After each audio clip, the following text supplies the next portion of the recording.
Hey, juniors. I'm so excited that you're all done with your comparative studies. I hope that feels really good. This is your introduction to what we're going to be doing this week. And there's a document that's posted on ManageBack and Google Classroom, and I highly recommend reading through that whole thing before class on Wednesday. So we are going to be starting our final project of the entire school year, and that looks like you making a piece of artwork, doing a little bit of brainstorming to figure out what it is that you're going to make, and then creating a page where you're really kind of digging into like, what skills do you need to get better at in order to make this art piece really great? And that's it. Those are the three things that you're going to be doing: making an artwork, doing some brainstorming pages about it, creating a page about how to build your skills in that particular area.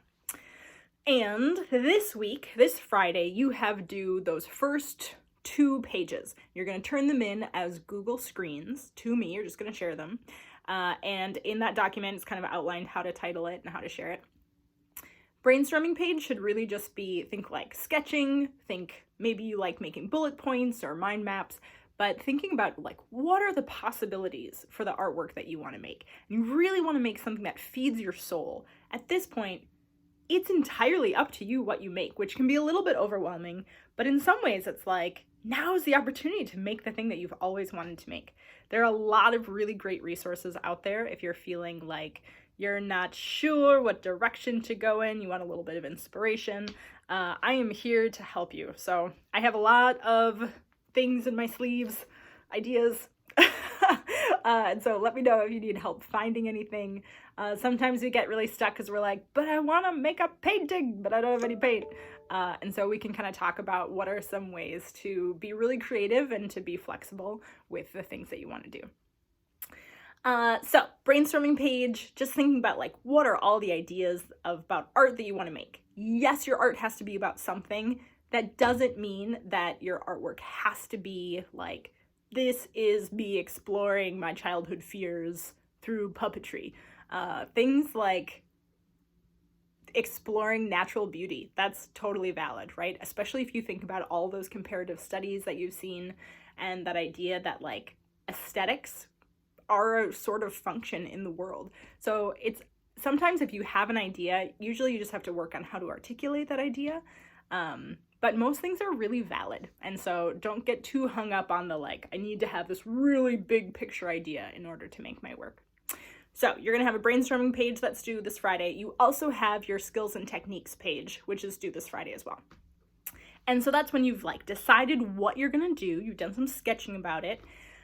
Then really think about like, what skills do you need in order to make this the best project that could possibly be? I want you to really, as you're starting to make work for your exhibition next year, really think about trying to make pieces that are idealized. Like, don't necessarily, choose like it's going to be this big because that's how big the paper I have is. Really think about like, what in the most ideal world would this look like? And if you had all the skills in the world, what would this look like?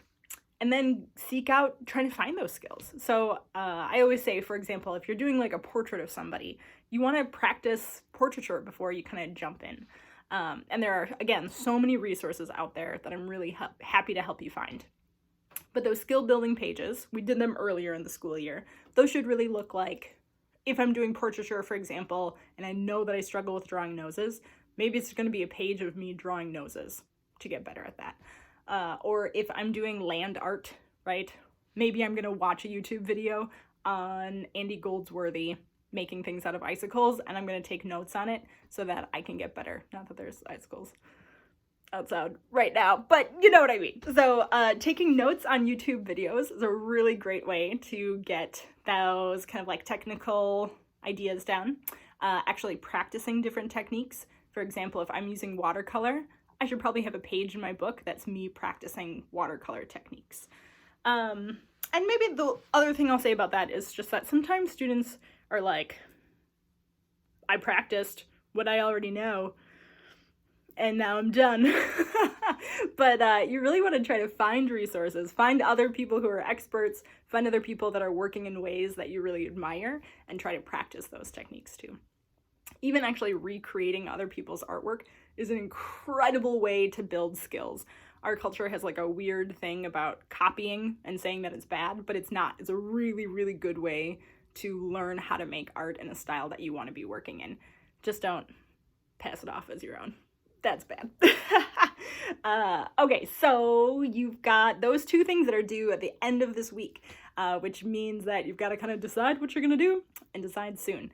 So in class, we're going to talk more about that, and reach out if you've got questions. Please, please, please look through that whole document. There's some frequently asked questions at the end about like, how much time should I be spending on this? Does it have to have a theme? That kind of thing. Yeah, that's all. Okay, I'll see you guys soon.